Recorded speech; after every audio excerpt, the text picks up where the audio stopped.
آواز بلند نعرہ صلوات.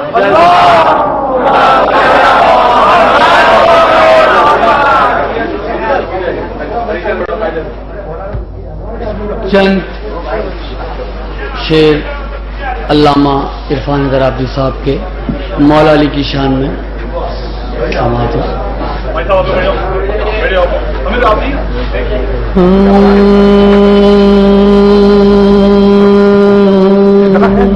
ارے پلیز یار.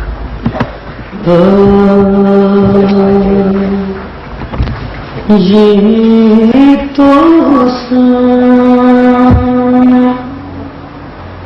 حقیقت ہے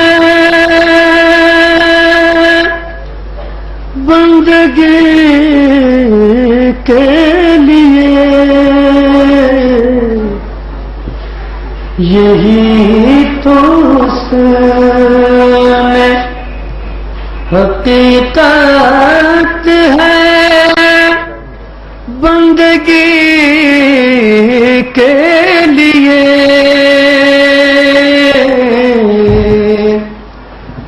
بہت حسین وظیفہ ہے زندگی کے لیے، یہی تو حسن حقیقت. خلیل حق نے بنایا تھا جو خدا کے لیے،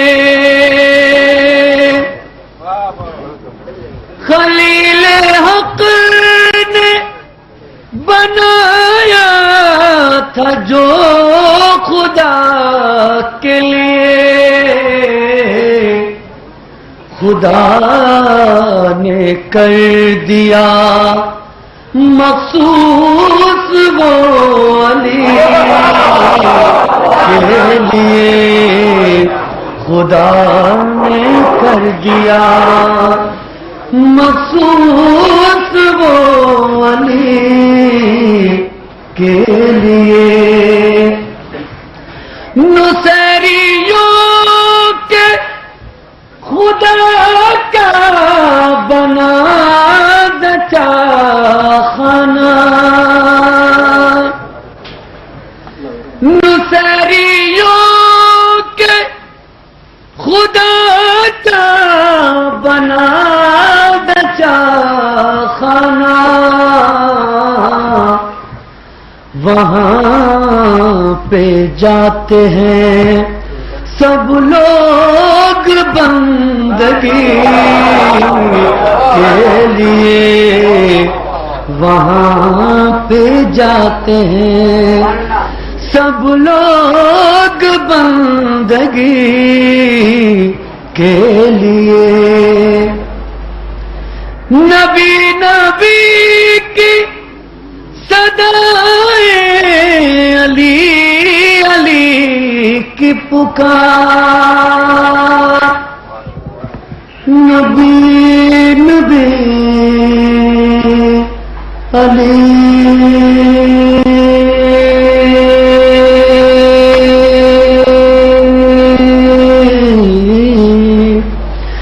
نبی نبی کی صدائیں علی علی کی پکار،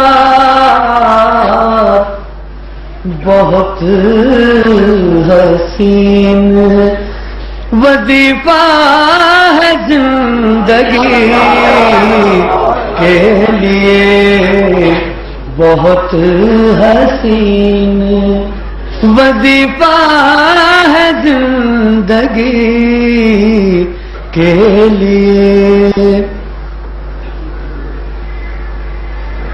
زمانہ مجھ کو کہے ذاکر ابو طالب،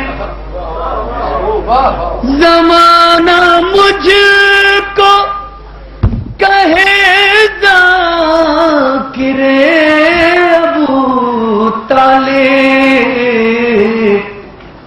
بڑا شرف ہے یہ عرفان عابدی کے لیے،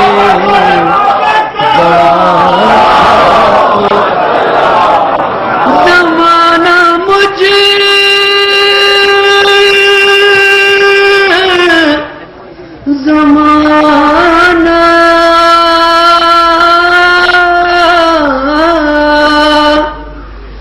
زمانہ مجھے کو کہے ذاکر ابو طالب، بڑا شرف ہے یہ عرفان عابدی کے لیے، یہی تو حسن حقیقت ہے بندگی کے لیے، جیو نبی کے لیے جان دو ولی کے لیے، یہی تو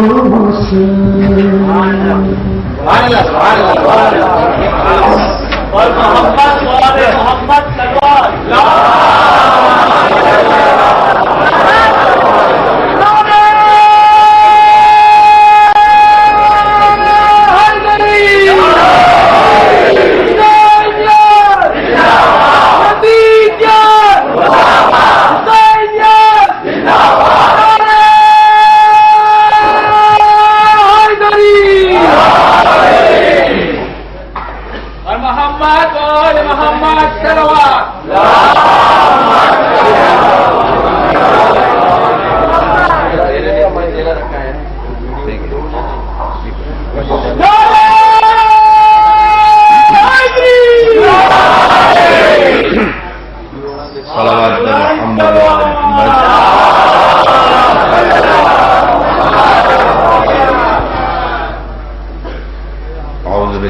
من الشیطان اللعین الرجیم، بسم اللہ الرحمن الرحیم، الحمد للہ الذی ہدانا لہذا وما كنا لنهتدي لولا ان هدانا الله، لقد جاءت رسل ربنا بالحق، والصلاة والسلام والتحية والإكرام على سيد أصل ما في الوجود، سر الله في كل موجود، نقطة دائرة الوجود، صاحب لواء الحمد والمقام المحمود، مولانا و مولا الثقلین جد الحسن والحسین بالقاف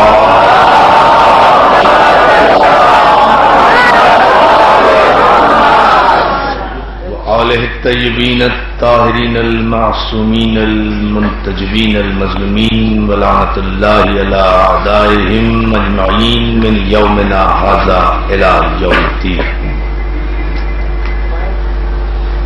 اما بعد فقد قال حق سبحانہ وتعالی فی محکم کتابہ الحکیم، فاذکرونی واذکرکم صلوات۔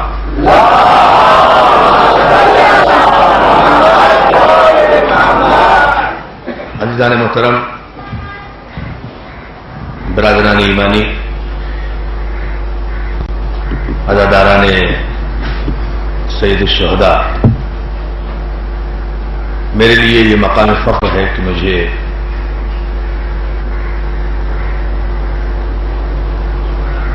آپ حضرات سے مسلسل 5 دن مختلف مواقع پر خطاب کا انشاءاللہ شرف حاصل ہو رہا ہے۔ آپ نے جس محبت اور جس خلوص کے ساتھ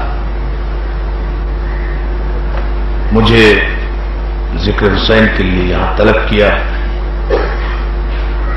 میں انشاءاللہ حد الوسع کوشش کروں گا کہ آپ کے جذبات ایمانی کو ان مجالس میں نہایش کر سکوں اور اپنی کمائیگی علم کے اقرار کے باوجود بارگاہ نجف سے بھیک میں جو کچھ ملا ہے وہ آپ کے حوالے کر دوں. میں انشاءاللہ رات سے تفصیلی مجالس پڑھنا شروع کروں گا. اس وقت تو وقت بھی نہیں ہے اور موقع بھی نہیں. انشاءاللہ رات کی مجلس میں کچھ نہ کچھ عرض کروں گا. آج مختصراً اور تمہیدی کلمات اپنے معزز میزبانوں کے حکم کی تعمیل میں اس وقت، اور میں نے کہا کہ بھئی اس وقت مجھے رہنے دیں، ذرا آرام کرنے دیں. تو انہوں نے کہا کہ نہیں، مومنین کو یقین دلانا ہے کہ آپ آ گئے. تو میں یقین دلانے کے لیے حاضر ہو گیا ہوں. تو اب تو آپ کو یقین ہو گیا نا کہ میں آ گیا. تو پھر خدا حافظ. یہی صورتحال ہے. اللہ آپ کو سلامت رکھے. میزبان محترم، مسئلہ یہ ہے، ماشاءاللہ میرے ساتھ کراچی کے مشہور معروف لوہا خان اور میرے چھوٹے بھائی ناصر زیدی بھی آئے ہیں، جنہیں آپ نے ابھی سنا. انجمن تنظیم حسینی کے صاحب بیاض بھی ہیں، اور ہمارے پاکستان کے ممتاز شیعہ رہنما اور صحافی اور ہمارے یہاں کے نکلنے والے مذہبی اخبار نگاہ شیعہ کے ایڈیٹر جناب جعفر علی میر صاحب لاہور سے تشریف لائیں. ان انداز سے بھی آپ استفادہ کریں گے. میں آج کی مجلس میں تمہیداً چند دقیقے آپ کو زحمت سماعت دوں گا، صرف اس جملے پر کہ یہ مجلسیں ہماری رسم نہیں ہے، ہمارا عقیدہ ہے. یہ مجالس ہماری رسم نہیں ہے، ہمارا عقیدہ ہے. اس لیے کہ رسومات بدلتی رہتی ہیں، عقیدے تبدیل نہیں ہوا کرتے. کسٹمز اور ٹریڈیشنز، رسوم اور رواج ماحول اور معاشرے کے ساتھ بدلتے رہتے ہیں، لیکن عقائد میں اور اصولوں میں کبھی کوئی تبدیلی نہیں آیا کرتی. اس کی وجہ یہ ہے، ایک ہی جملہ ہے، میں یہاں سے آپ کی سماعت کو آزماؤں گا.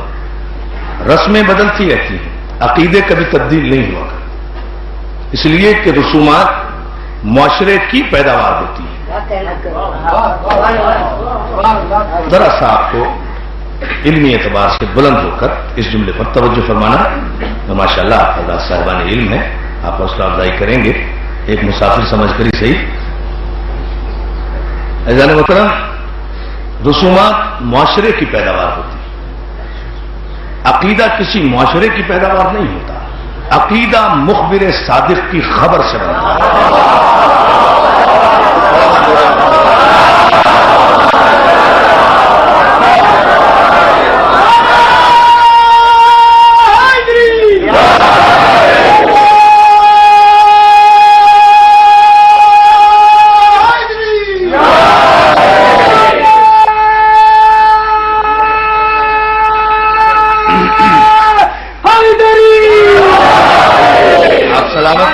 آپ کو سلامت رکھے. نعرے جتنے لگانے وہ رات کو لگائیے. اب تو 15-20 منٹ ہے نا، تو ذرا سا آپ اس پر توجہ فرما لیں کہ رسم معاشرے کی پیداوار ہوتی ہے، عقیدہ مخبر صادق کی خبر سے بنتا ہے.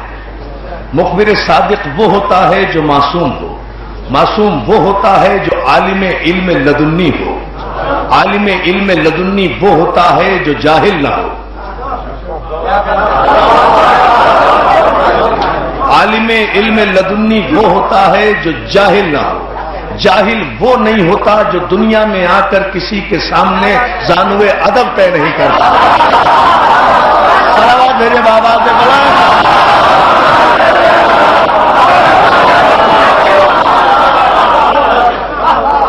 یہ ہے مفہوم عزیزان محترم ہماری پوری گفتگو کا. معصوم عالم علم لدنی ہوتا ہے. عالم علم لدنی وہ ہوتا ہے جو دنیا میں آ کر کسی کے سامنے زانوے ادب طے نہیں کرتا، چونکہ وہ دنیا میں آ کر کسی مدرسے میں پڑھتا نہیں ہے، اس لیے جاہل لوگ اسے ان پڑھ کہہ دیتے ہیں۔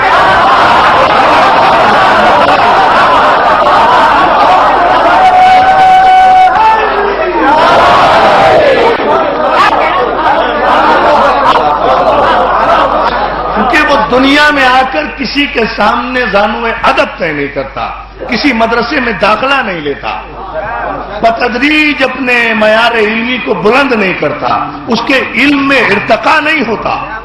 معصوم کے علم میں ارتقا نہیں ہے، آپ نے غور ہی نہیں کیا جملے پر۔ میرے علم میں ارتقا ہے، آپ کے علم میں ارتقا ہے۔ جو میرا علم آج ہے وہ 10 سال پہلے نہیں تھا، جو 10 سال پہلے تھا وہ 20 سال پہلے نہیں تھا، جو آج ہے وہ کل نہیں ہوگا۔ ہمارا علم ارتقا پذیر ہے، اور ہمارے علم کا ارتقا ہونا اس امر کی دلیل ہے کہ ہمارا علم ناقص ہے۔ بھائی ناقص ہو تو ارتقا ہے نا، کسی بھی مرحلے پر جائے۔ صلوات بھیجے محمد۔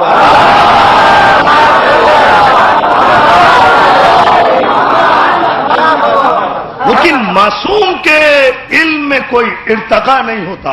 اسے اور آسان لفظوں میں معصوم ہی کی زبان سے سمجھا دوں، معصوم اسے کہتے ہیں جس کے علم میں کوئی اضافہ نہیں ہوتا۔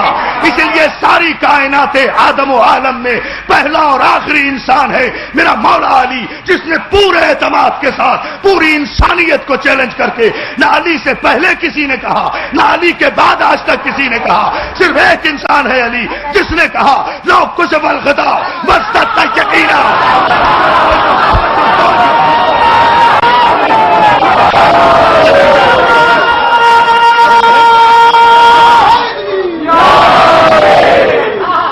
تاریخ آدم و عالم کا پہلا اور آخری انسان ہے۔ چیلنج کر کے یہ بات کہتا ہوں کہ جس نے یہ دعویٰ کیا کہ اگر ہمارے سامنے سے حجابات آسمانی ہٹا دیے جائیں تو ہمارے یقین میں اضافہ نہیں ہوگا، ہمارے یقین میں اضافہ نہیں ہوگا۔ تو دوستو اگر اسلام کی بنیاد علم ہے، اگر دین کی بنیاد علم ہے، اگر یقین کی بنیاد علم ہے، اگر شریعت کی بنیاد علم ہے، اگر روحانیت کی بنیاد علم ہے، اگر عقائد کی بنیاد علم ہے، اگر خلافت الہیہ کی بنیاد علم ہے، اگر قرآن کی بنیاد علم ہے، اگر نبوت کی بنیاد علم ہے، اگر امامت کی بنیاد علم ہے، اگر ولایت کی بنیاد علم ہے، تو عالم کی موجودگی میں جاہل کو برسر اقتدار آنے کا حق ہے۔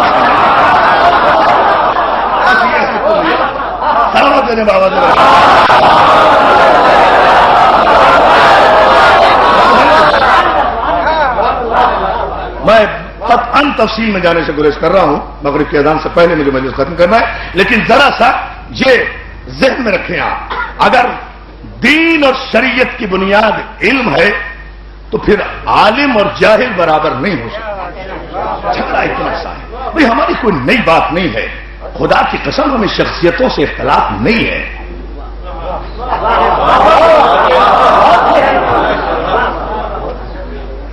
دنیا کو سمجھنے کی کوشش کرنا چاہیے، ہمیں شخصیتوں سے اختلاف نہیں ہے، شخصیتوں سے اختلاف بھی نہیں ہے اور شخصیتوں سے اتفاق بھی نہیں ہے۔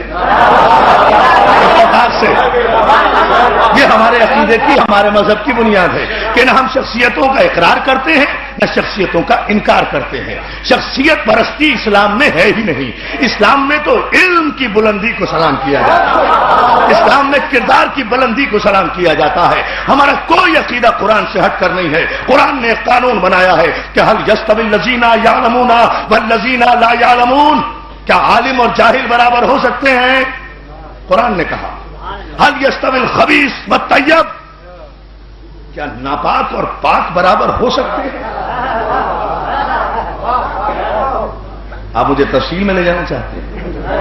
نہیں، میں اشارے میں بات کو ختم کرنا چاہتا ہوں، لیکن اس وقت نہیں ہے۔ هل يستوي الذين يعلمون والذين لا يعلمون، قرآن نے قانون بنایا ہے اور قرآن کا قانون بدلتا نہیں ہے۔ لن تجد لسنت اللہ تبدیلا، اور تم اللہ کے قوانین میں کبھی کوئی تبدیلی نہیں پاؤ گے۔ اللہ کا قانون کبھی نہیں بدلتا، اس لیے کہ اللہ کا قانون جہالت پر مبنی نہیں ہوتا، کمال علم کی منزل پر ہوتا ہے۔ قانون وہ بدلتا ہے، آئین وہ بدلتا ہے، امینڈمنٹ اس قانون میں ہوتی ہے، ترمیم اس قانون میں ہوتی ہے، تنسیخ اس قانون میں ہوتی ہے۔ جس قانون میں نقص ہو نقص اس قانون میں ہوتا ہے جس کے بنانے والے ناقص ہوں. بنانے والے وہ ناقص ہوتے ہیں جن کا علم ناقص ہو. علم ان کا ناقص ہوتا ہے جو ابو جہل کے دروازے کے بھکاری ہو.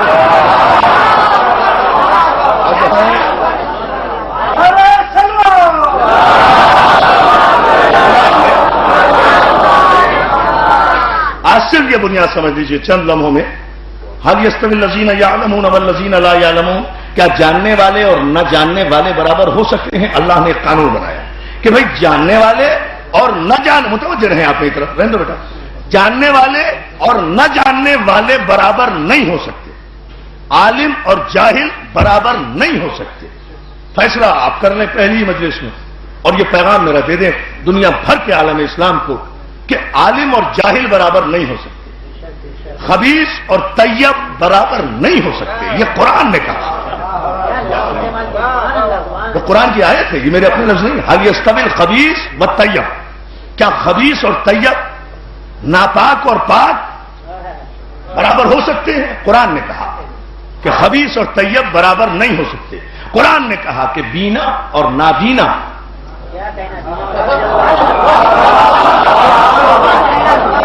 قرآن نے کہا کہ بینا اور نابینا برابر نہیں ہو سکتے. قرآن نے کہا کہ رہزن اور رہبر برابر نہیں ہو سکتے. تو قرآن نے قانون بنا دیا نا. اب اپنے اپنے مذہب کو ٹٹولے. مذہب جعفریہ قرآن کی اسی آیت پر قائم ہے کہ عالم اور جاہل برابر نہیں ہو سکتے. خبیث اور طیب برابر نہیں ہو سکتے. بینا اور نابینا برابر نہیں ہو سکتے. رہبر اور رہزن برابر نہیں ہو سکتے. کیا خاک کے، اگر یہ قانون قرآن ہے تو کیا خاک کے ذرے اور ابو تراب برابر ہو سکتے ہیں؟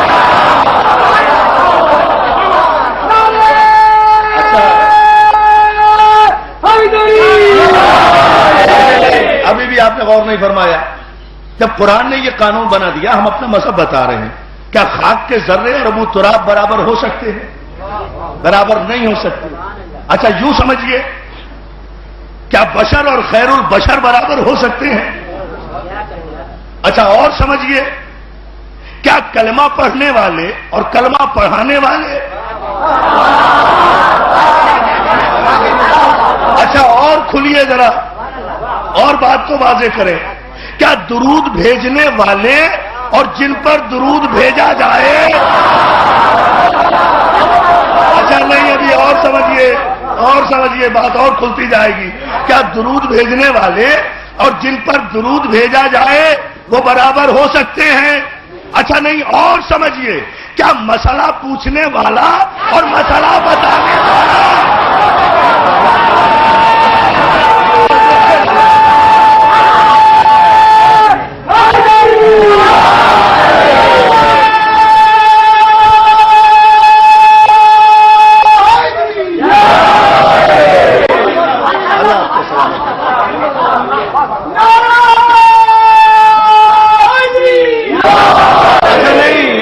سمجھ لیجئے تاکہ بات بالکل واضح ہو جائے، کیا مسئلہ پوچھنے والا اور مسئلہ بتانے والا برابر ہو سکتا ہے؟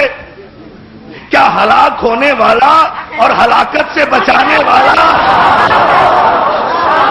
کیا مشکلوں میں پڑنے والا اور مشکلوں کو حل کرنے والا، اچھا نہیں، کیا بت قدوں میں پیدا ہو کر کافر ماں باپ کی آغوش میں پڑھ کر جوان ہونے والے اور خدا کے گھر میں پیدا ہو کر آغوش رسالت میں جوان ہونے والے،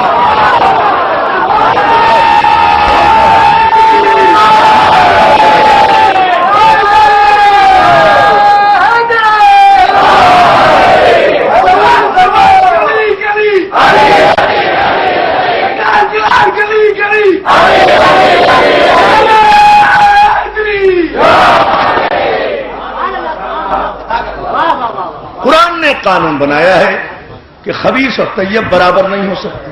تو جب نہیں ہو سکتے تو پھر قاتل اور مقتول بھی برابر نہیں ہو سکتے. جب نہیں ہو سکتے تو پھر ظالم اور مظلوم بھی برابر نہیں ہو سکتے. جب نہیں ہو سکتے تو سچے اور جھوٹے بھی برابر نہیں ہو سکتے. جب نہیں ہو سکتے تو مومن اور منافق بھی برابر نہیں ہو سکتے. ایک پیمانہ قرآن نے مقرر کیا اور قرآن نے کہا کہ عالم اور جاہل، مسئلہ پوچھنے والے اور مسئلہ بتانے والے برابر نہیں ہو سکتے. جانے محترم میں ایک جملہ اس ابتدائی مجلس میں پوچھ کر گفتگو ملتوی کرتا ہوں رات پر. اس جملے پر آپ توجہ فرما لیں. بحث نہیں ہے کوئی, نو آرگومنٹ, اس لیے کہ ہم 2 اور 2 4 والی بات کرنے کے عادی ہیں, کسی روایت میں نہیں پڑھتے. اعتماد کی بات ہے, فخر کی بات ہے, اس لیے ببال دوہل یہ بات کہتے ہیں. میرے پہلے امام سے لے کر میرے آخری امام تک کوئی یہ ثابت کر دے کہ کسی نے اس دنیا میں آ کر کسی مدرسے میں داخلہ لیا. کوئی یہ ثابت کرے کہ میرے کسی امام نے کسی کے سامنے زانو ادب طے کیا. کوئی کسی جھوٹی سے جھوٹی روایت سے بھی میرے کسی امام کے استاد کا نام بتا دے کہ عربی فلاں سے پڑھی, فقہ فلاں سے پڑھا, تفسیر سارا بات بھیجے نا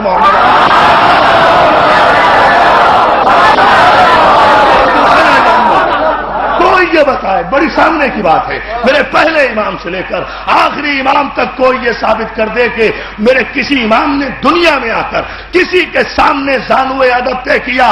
اور یا اگر یہ نہیں ثابت کر سکتا تو کوئی یہی کہنے کی جرات کرے کہ میرا کوئی امام عالم نہیں تھا. بھائی کوئی انہیں امام مانے یا نہ مانے, لیکن عالم انہیں سب مانتے ہیں. اور اگر عالم نہیں مانتے تھے تو پھر مسئلے کیوں پوچھتے تھے؟ بہت توجہ جانا. اور یہ بڑی عجیب بات ہے جانے محترم, مسئلے بھی وہ پوچھتے تھے جو انہیں قرآن میں نظر نہیں آتے تھے. جب بھی کوئی مسئلہ آیا حاکم کے پاس, ایسا تو نہیں ہے کہ حاکم اتنے فراغ دل تھے کہ مسئلہ آتے ہی علی کے پاس آ جاتے تھے. پہلے خود بھی کچھ کوشش کرتے تھے. بڑی سرخی کی بات ہے نا کسی کے پاس جانا, ہے نا. پہلے تو خود کوشش کرتے ہوں گے, پھر یہ ذہن میں بھی رہتا ہوگا کہ قرآن ہم نے تو دعویٰ کیا تھا کہ تو ہمیں کافی ہے, ہمیں مسئلہ بتا دے, ہمیں مسئلہ بتا دے. تو کوشش کرتے ہوں گے نا. اور ظاہر ہے کہ بہت پڑھے لکھے لوگ تھے, عربی داں تھے, عرب کے رہنے والے تھے, ان کی زبان میں قرآن نازل ہوا تھا, قرآن پر بڑا اعتماد تھا, اپنے علم قرآن پر بڑا اعتماد تھا. وارث قرآن سے کہہ دیا تھا کہ ہمیں قرآن کافی ہے. اتنا اعتماد تھا جانے محترم. تو جب بھی کوئی مسئلہ آیا تو یقیناً خود بھی کوشش کرتے ہوں گے. بہت کوشش کے بعد الحمد سے لے کر والناس تک سارا قرآن پڑھ جاتے ہوں گے. جب مسئلے کا حل نہ ملتا ہوگا, اب آئے علی کے پاس, یا علی یہ قیصر روم نے یہ مسئلہ بھیجا ہے, اسلام کی عزت خطرے میں ہے. جانتے تھے نا, علی کی بھی مجبوری سمجھتے تھے کہ جب اسلام کی عزت کی بات آ جائے, صلوات میرے محمد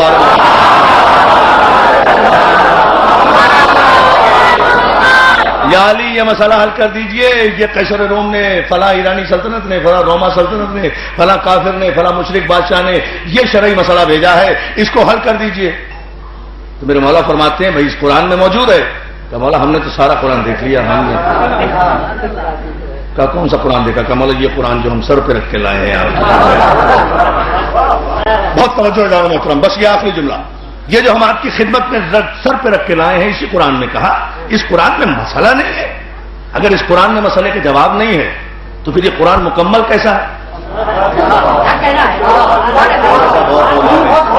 پھر یہ عالمین کے لیے ہدایت کیسا ہے؟ پھر اس کا یہ دعویٰ کہا گیا کہ لا رتب ولا یابس الا فی کتاب مبین. کوئی خشک و تر ایسا نہیں ہے کہ جس کا ذکر اس قرآن میں موجود نہ ہو. تو کیا کوئی ایسا مسئلہ آ گیا تھا جو نہ خشک تھا نہ تر تھا؟ کیا خشک و تر سے باہر تھا؟ صلوات دینا محمد.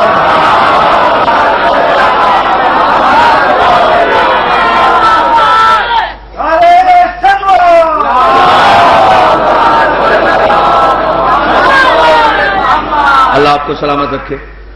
ذرا سے جملے میں پیار غور فرما لے, گفتگو ختم کر دوں گا. میں اصل میں پاکستانی کا ٹائم دیکھ رہا ہوں. وہ ظاہر ہے آدھا گھنٹہ پیچھے.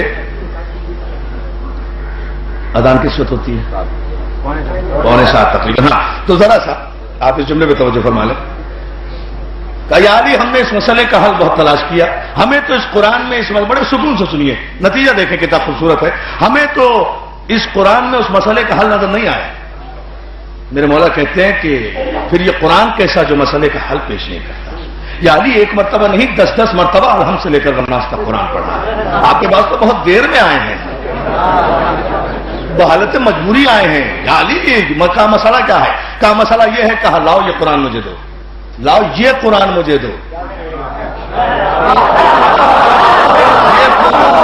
غور کریں نا، آپ تو اہل علم ہیں، علماء تو سنتے رہے ہیں، آپ کو تفصیل میں جانے کی ضرورت نہیں ہے. ذرا محترم لاؤ یہ قرآن مجھے دو. میں قربان ہو جاؤں اپنے مولا کی بصیرت کے کہ مولا نے سائل سے قرآن مانگا، اپنی مسند سے اپنا قرآن اٹھا کر مسئلہ نہیں بتایا.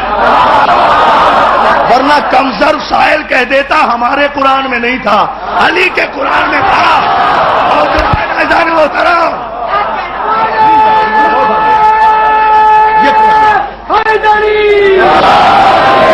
اب پوری توجہ دوستو، تقریر کا آخری جملہ انشاءاللہ ملتوی کر رہا ہوں. کل آج رات میں یہیں سے گفتگو کا آغاز کریں گے انشاءاللہ. اس جملے پر آپ سے توجہ فرما لیں. علی نے کہا لاؤ یہ قرآن مجھے دو اور مسئلہ بتاؤ. سائل نے مسئلہ بتایا، علی نے قرآن لیا، قرآن کو بوسہ دیا، بسم اللہ کہہ کے قرآن کھولا، مسئلے کی آیت نکالی، آیت پیش کر دی. کہا کیا تم نے یہ آیت نہیں پڑھی؟ یہی تو اس مسئلے کا حل ہے، یہی آیت تو اس مسئلے کا حل ہے. کہا مولا ایک مرتبہ نہیں 1000 مرتبہ پڑھی، لیکن آیت اپنے معنی نہیں دے رہی تھی، آیت اپنے معنی نہیں دے رہی تھی، آیت اپنے معنی نہیں دے رہی تھی. اب تو یہ آیت واقعی مسئلے. کہا دیکھو تم آیت پڑھ کر دیکھو، غور کرو. مولا لائیے دکھائیے. کہا نہیں، قرآن میرے ہاتھ میں رہنے دو، آیت پڑھو.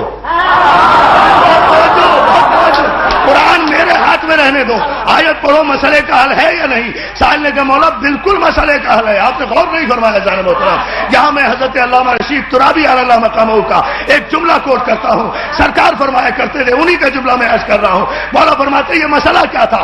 آخر وہ عربی داں تھے، عربی جاننے والے تھے، مدر ٹنگ تھی، مدر لینگویج تھی، عربی میں قرآن تھا، قرآن پڑھے ہوئے تھے، وہی آیت تھی. علی نے کوئی معاذ اللہ آیت تو نہیں بدلی، تو پھر آیت نے ادھر معنی کیوں نہیں بتائے، ادھر معنی کیوں بتائے؟ تو حضرت علامہ رشید ترابی فرمایا کرتے تھے کہ قرآن اجماع سے نہیں بنا تھا، قرآن شورا سے نہیں بنا تھا، قرآن قیاس سے نہیں بنا تھا، قرآن قہر و غلبہ سے نہیں بنا تھا، قرآن جمہوریت سے نہیں بنا تھا، قرآن اکثریت سے نہیں بنا تھا. قرآن بھی اللہ کی جانب سے آیا تھا، امام بھی اللہ کی جانب سے آیا تھا. ساری دنیا اہل بیت سے بے وفائی کرے تو کرے، مگر قرآن اہل بیت سے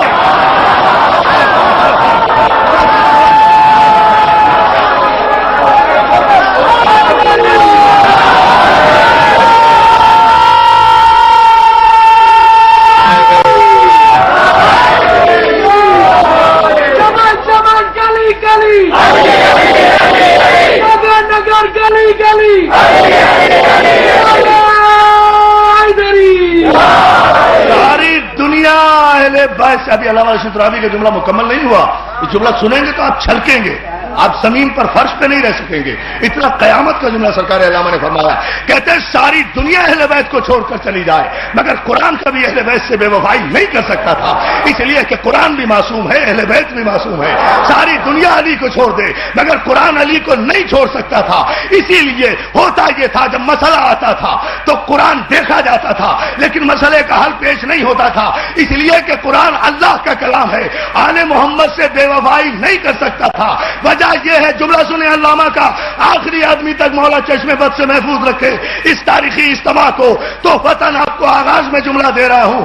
علامہ فرمایا کرتے تھے مسئلہ یہ ہے کہ قرآن چونکہ اہل بیت کے ساتھ تھا، اہل بیت قرآن کے ساتھ تھے، اس لیے قرآن کا مزاج یہ ہے کہ قرآن جب اپنے غیر کے ہاتھوں میں ہو تو اپنے معنی چھپا لیتا ہے، جب اپنے وارث کے ہاتھوں میں آئے تو اپنے معنی اجاگر دیتا ہے.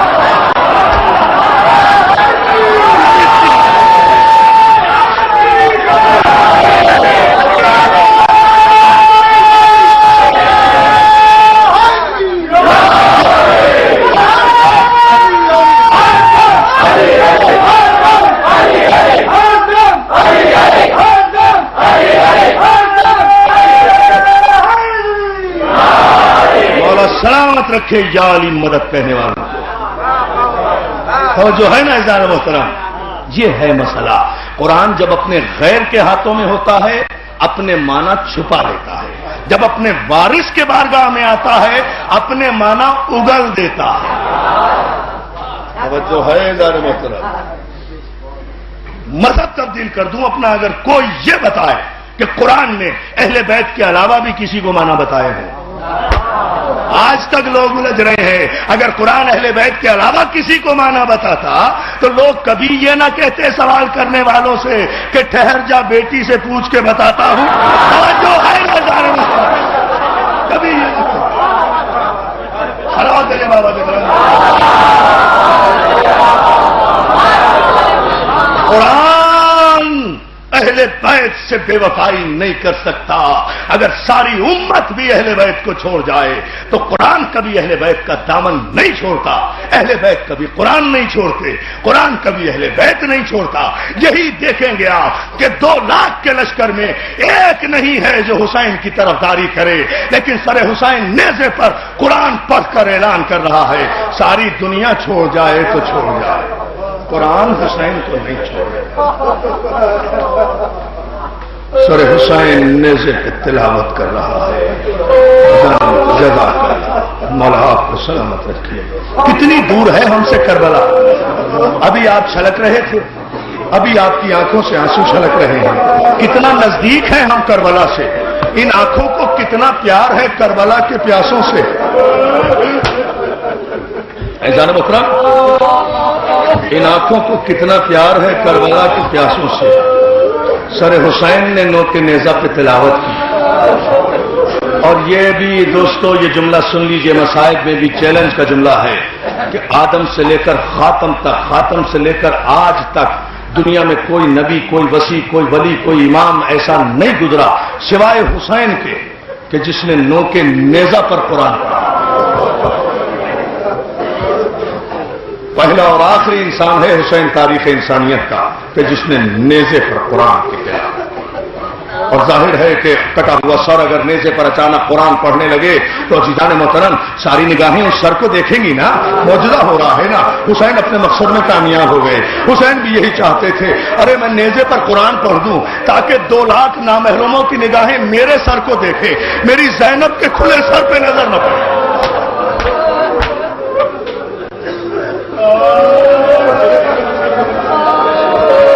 اجڑ گیا ہے بطول کا گھر عزادارو.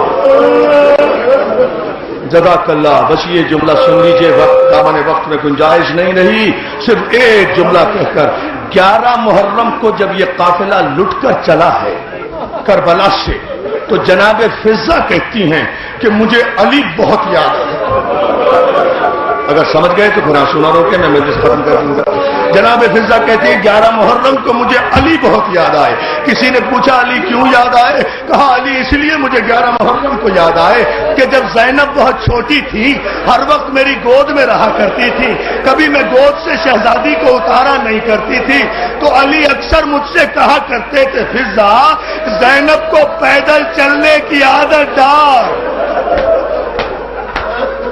جزاک اللہ, جزاک اللہ. مولا آپ کو کوئی غم نہ دے سوائے غم حسین کے. فضا زینب کو پیدل, آخری جملہ, پیدل چلنے کی عادت ڈال. فضا کہتی ہے علی کا یہ جملہ میری سمجھ میں نہیں آتا تھا, مگر جب کربلا سے اسیر ہو کر چلی شام کی طرف تو جملہ یاد آیا. علی صحیح کہتے تھے. عزادارو کس طرح سے آپ رو رہے ہیں, کس طرح سے آپ تڑپ رہے ہیں. مصائب رات کو پڑھوں گا. یہ جملہ دنیا کہتی تو ہے کہ تم روتے کیوں ہو. ارے ہم نہ روئے مسلمانوں, چلو شمر ملون نے چادر اتار لی تھی, مگر کربلا سے شام تک 1400 میل کے سفر میں 35 مسلمان بستیوں سے 18 بھائیوں کی بہن 30 ہزار کے مجمع سے رسول کے نام پر ایک چادر مانگتی چلی گئی. مسلمانوں مجھے چادر دے دو. مسلمانوں میں تمہارے رسول کی بیٹی ہوں. کیا 1400 میل میں کوئی مسلمان نہیں تھا جو فاطمہ کی بیٹی کو چادر دے؟ سيعلم الذين ظلموا أي منقلب ينقلبون ربنا تقبل منا إنك أنت السميع العليم برحمتك يا أرحم الراحمين. رسول صدق محمد وآل محمد ہماری اس خلیل عبادت کو قبول فرما. حاضرین مجلس, جملہ مومنین و مومنات جنہوں نے آنسو بہائے ہیں اس مجلس میں, ان کی حاجات شریک برہ. آنے والے اس قبرستان میں جتنے مومنین و مومنات دفن ہیں ان